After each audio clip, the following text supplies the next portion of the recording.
The sound of a woman screaming ripped through the cramped apartment in Port Alary, followed by the crash of ceramic shattering against the floor. Toby! Toby, come and see what your mother has done now. Amara's voice cracked with fury as she stood in the doorway of her bedroom, trembling, her eyes fixed on the empty hanger where her brand-new Ankara dress had hung just hours before. From the living room came the unbothered voice of Mama Ijeoma, loud enough to wake the entire neighborhood. "Oh! Why is this girl shouting like someone is killing her? Is it not just a dress? The thing was hanging there like it was waiting for somebody to wear it." But let us not get ahead of ourselves. Every war has a beginning, and this particular domestic battle started exactly 3 months earlier, on what should have been the happiest day of Amara's life. The baby had arrived on a humid Tuesday morning at St. Michael's Hospital, after 14 hours of labor that left Amara exhausted but glowing. Little Daniel came into the world with a loud cry that announced he would not be a quiet child, and when the nurse placed him in Amara's arms, she felt her heart expand in ways she never thought possible. Toby stood beside her, tears streaming down his face, whispering prayers of thanksgiving. Their small flat in the Rumuala area of Port Alary was not much to look at, just 2 bedrooms with peeling paint and a generator that coughed like an old man, but it was theirs. Amara had spent weeks preparing for the baby, washing tiny clothes, arranging the crib that Toby's office colleagues had contributed to buy, and stocking the kitchen with provisions for her Omugwo period. There was just one problem. Her own mother, Mama Ngozi, had fallen sick in their village and could not travel. The tradition demanded that a mother or mother-in-law come stay with the new mother for at least 2 months, to help with the baby, cook, clean, and allow the mother to recover. Without her own mother available, Amara found herself in an uncomfortable position. "We should call Mama," Toby suggested one evening, referring to his stepmother, Mama Ijeoma. He was lying on the couch, scrolling through his phone with the casual air of someone who had not just proposed inviting a hurricane into their home. Amara's stomach tightened. She had met Mama Ijeoma only twice before, once at their traditional wedding and once at the church ceremony. Both times, the woman had smiled at her with lips that did not reach her eyes, and made comments like, "You look like you can cook. My Toby loves his food properly prepared, oh, and I hope you know how to keep a home. These modern girls, always on their phones." "Are you sure?" Amara asked carefully, trying to keep the doubt out of her voice. "Maybe we can manage on our own. My friend Lotta said she can come help in the evenings after work." Toby sat up, his face suddenly serious. "Amara, you will need proper help. Lotta has her own life. Mama raised me and my 3 siblings. She knows everything about babies. It will only be for 2 months. Only 2 months." Those words would come back to haunt Amara like a bad prophecy.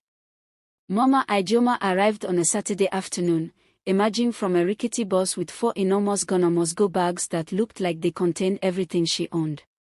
She was a stout woman with a wrapper tied so tightly around her waist it seemed to squeeze all her energy upward into her voice, which boomed across the compound before she even reached their door. "Toby. My son. Where is my grandson?"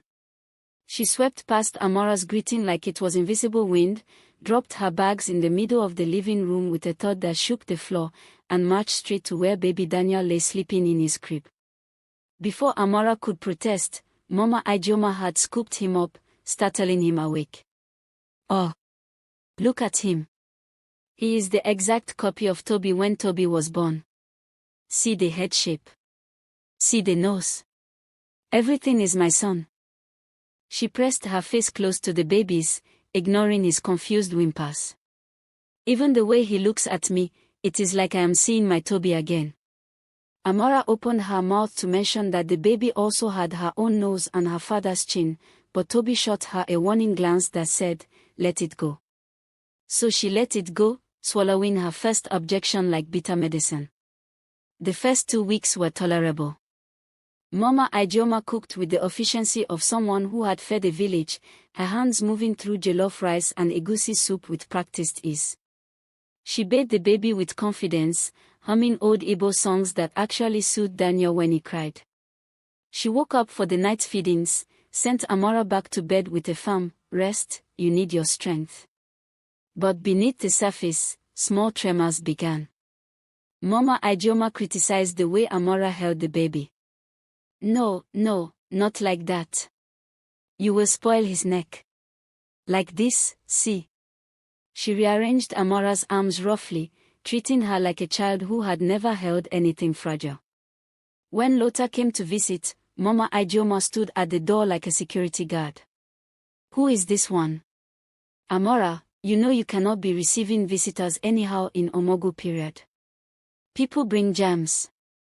Tell your friend to come back next month." Lota left confused, and Amara apologized through text messages, her fingers shaking with embarrassment. When Toby's friends from work visited, Mama Ijeoma smiled wide and brought out the tin of cabin biscuits and the bottle of malt Amara had been saving. Come, my son's friends. Sit down, make Una feel at home." But the moment they left, she turned to Amara. "I hope you will replace those things. You cannot be stocking food for outsiders when we have a newborn to feed." Toby said nothing. He had perfected the art of disappearing into the bathroom whenever tension rose, staying there until the danger passed. Then came month 2, and everything changed like a switch had been flipped. Mama Ijeoma stopped cooking. She stopped cleaning. She stopped waking up for night feedings. Instead, she planted herself on the couch every morning after breakfast, remote control in hand, watching African magic movies from sunrise to sunset, her snores vibrating through the apartment whenever the programs bored her to sleep.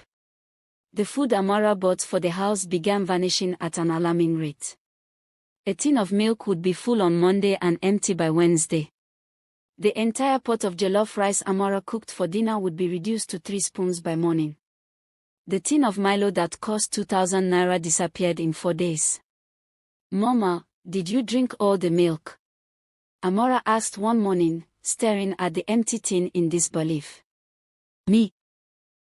It must be Toby. You know he loves his tea with plenty milk," Mama Ijeoma replied without looking up from her movie. Amara found Toby's razor on the bathroom sink with grey hairs stuck to it. Her expensive body lotion, the one she had saved 3 months to buy, was now in Mama Ijeoma's room, the container already half empty. When Amara gathered the courage to mention it, Mama Ijeoma laughed. "Oh, what is this one? Is it not because of me you are even using those things? If I was not here helping you, would you have time to apply cream? You should be thanking me instead." The logic was so twisted Amara could not find words to respond. Lota tried to visit again in the 6th week, bringing baby clothes she had bought from the market. Mama Ijeoma opened the door just wide enough to stick her head out. "Lota ABI. Yes, I remember you. Amara is sleeping. The baby is sleeping. Everybody is sleeping. Come back another time." "But it's 2 o'clock in the afternoon," Lota protested. "Exactly. Rest time. Bye-bye." The door shut firmly. That evening, Amara called Lota to apologize, her voice breaking. "I am so sorry. I do not know what to do. She has taken over my house. She has taken over my life. Toby just keeps saying, she's helping us, be patient." "Patient for what?" Lota's voice was hot with anger. "How long is this woman staying?" 2 months. We agreed 2 months. And when are the 2 months over? Amara calculated in her head, and her heart sank. "Next week Friday." "Okay. So next week Friday, she will go back to her village, and your life will return to normal. Just manage 1 more week." But fate, as they say, always has its own plans. Amara decided to do something for herself, something small to remind her that she still existed beyond being a mother and a daughter-in-law. She had been eyeing a beautiful Ankara fabric at the market for weeks, a vibrant blue with yellow patterns that seemed to dance in the light. After calculating and recalculating her small savings, she bought it and had it sewn into a dress, a simple but elegant style that hugged her recovering figure in all the right places. She hung it carefully in her wardrobe on Saturday night, planning to wear it to church the next morning. It would be her first time dressing up properly since Daniel was born, her first time feeling like Amara again instead of just Mama Daniel. Sunday morning came bright and early. Amara woke up, fed the baby, bathed him, and laid out his tiny suit. Then she went to her wardrobe to get her new dress. The hanger was empty. Her heart began to pound. She searched through the wardrobe frantically, thinking maybe it had fallen, maybe she had hung it somewhere else. But no. The dress was gone. She heard movement in the living room and walked out slowly, a terrible suspicion forming in her mind. And there, standing in front of the mirror by the door, adjusting her wrapper and admiring herself, was Mama Ijeoma wearing Amara's brand new Ankara dress. The dress that Amara had saved for. The dress that Amara had waited weeks to sew. The dress that was supposed to make Amara feel human again. Something inside Amara snapped like a dry twig.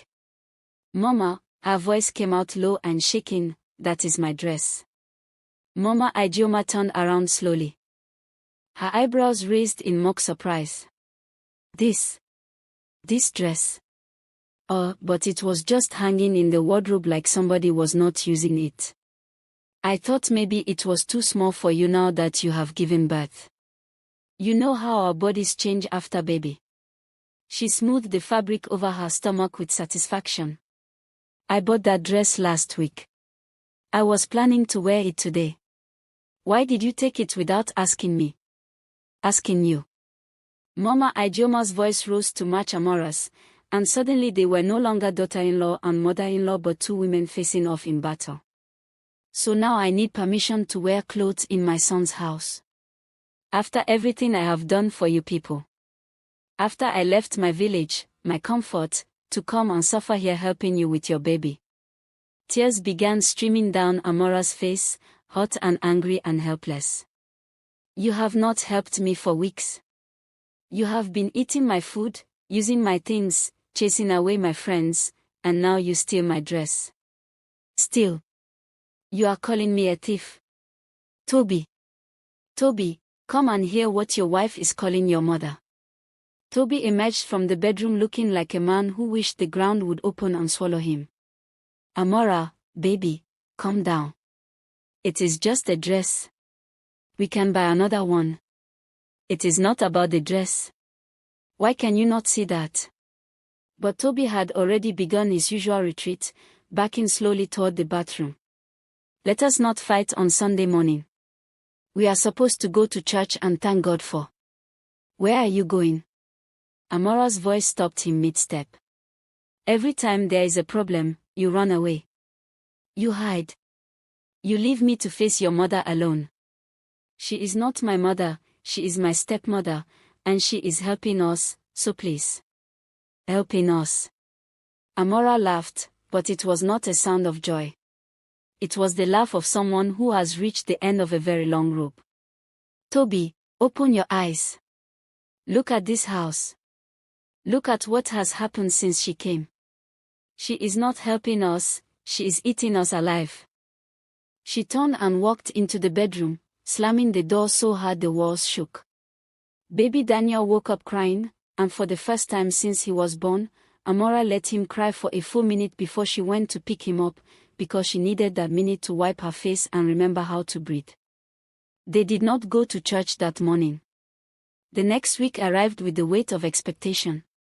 Friday came, the official end of the 2-month Omugwo period, and Amara woke up with hope fluttering in her chest like a small bird. She cooked Mama Ijeoma's favorite food, ofensala with fresh fish, as a peace offering and a goodbye meal. She had survived. Soon, her house would be hers again. That evening, after dinner, Mama Ijeoma cleared her throat in that way that meant an announcement was coming. Toby and Amara looked up from their plates.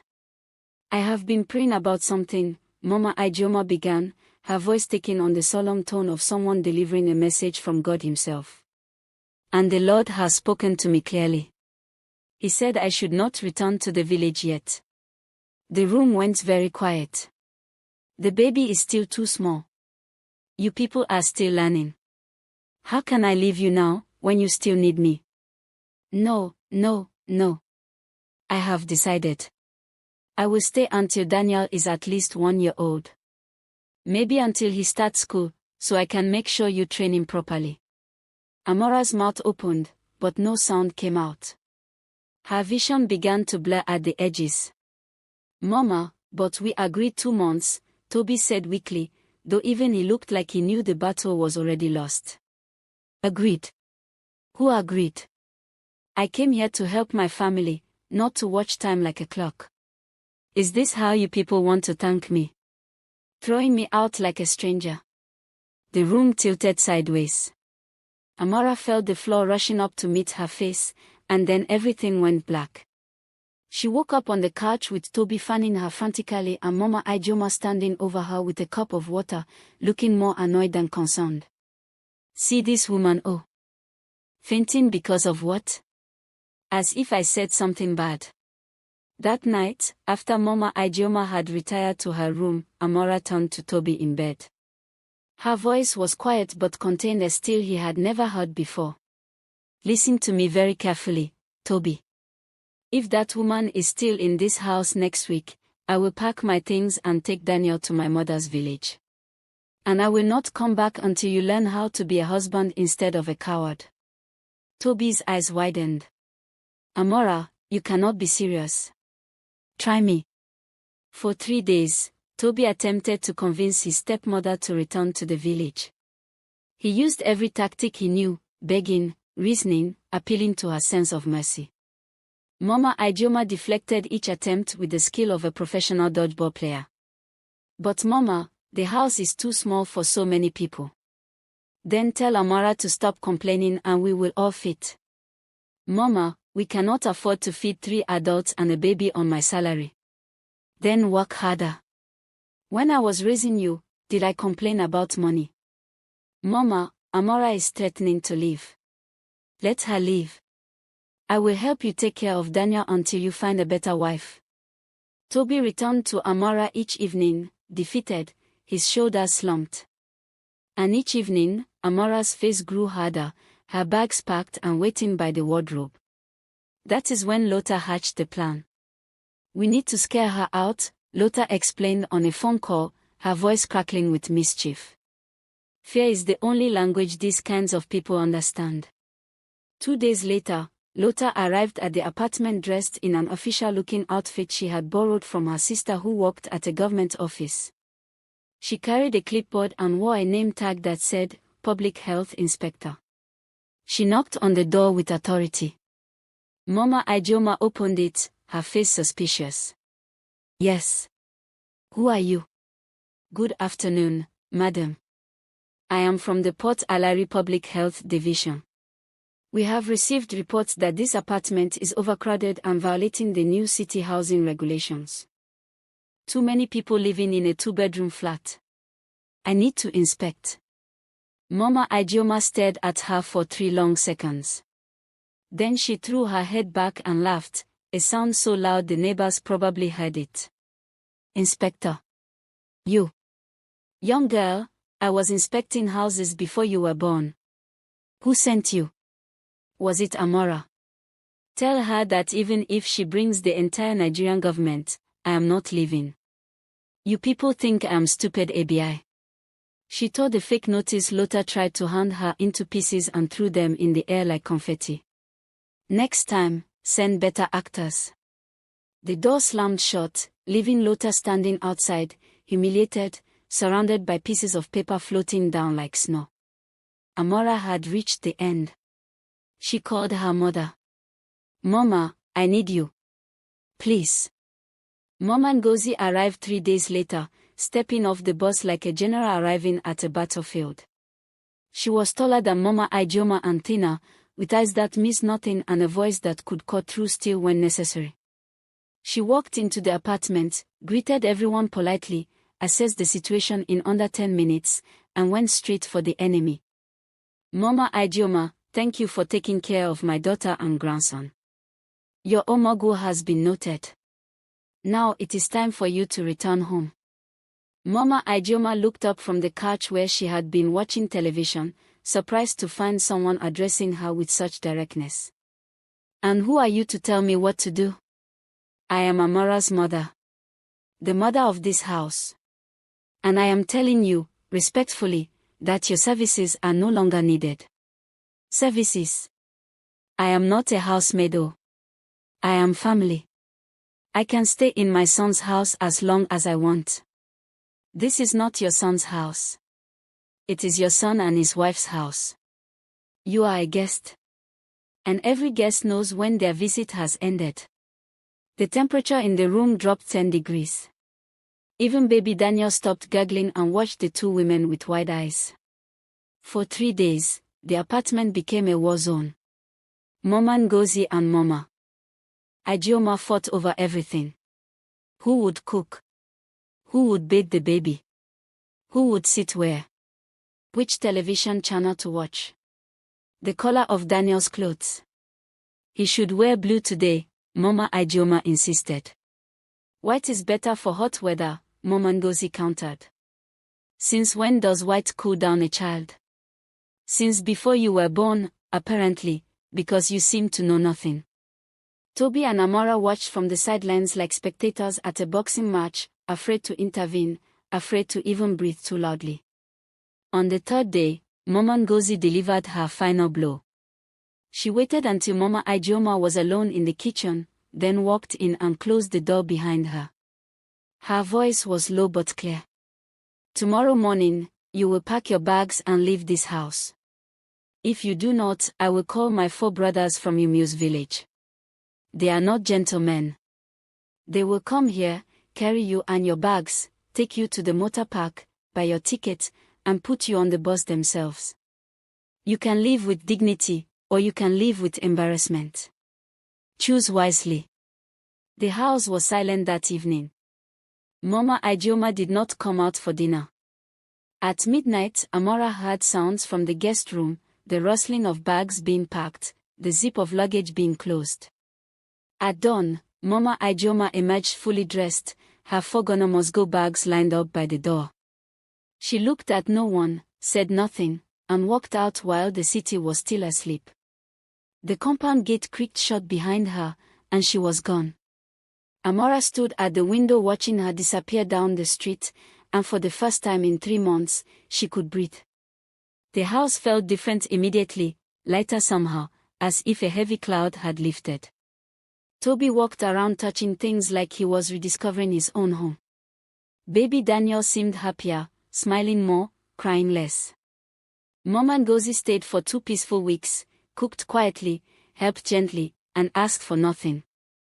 Before she left, she held Amara's hands and said, "My daughter, I know you wanted to be respectful. That is good. But respect without boundaries is just suffering. Next time someone overstays, speak up sooner. Next time." Amara managed a weak smile. "Well, you never know. Life is full of surprises." After Mama Ngozi left, Amara and Toby sat together on their couch, baby Daniel asleep between them, the generator humming its familiar song outside, and the sounds of Port Alari floating through their window. It was not a perfect life, but it was theirs again. "I am sorry," Toby said finally. "I should have supported you from the beginning." "Yes, you should have. But we learn." He reached for her hand. "No more hiding in the bathroom. No more hiding anywhere." They sat in comfortable silence, listening to their son breathe, grateful for the peace that now filled their small flat like warm sunlight. And that, as they say, is how one Omugwo almost became permanent residency. Some visitors come for 2 months and try to stay for 2 years. Some helpers become the ones who need help living. But in the end, every woman must learn to be the lioness of her own home, even when it means roaring at those she was taught to respect.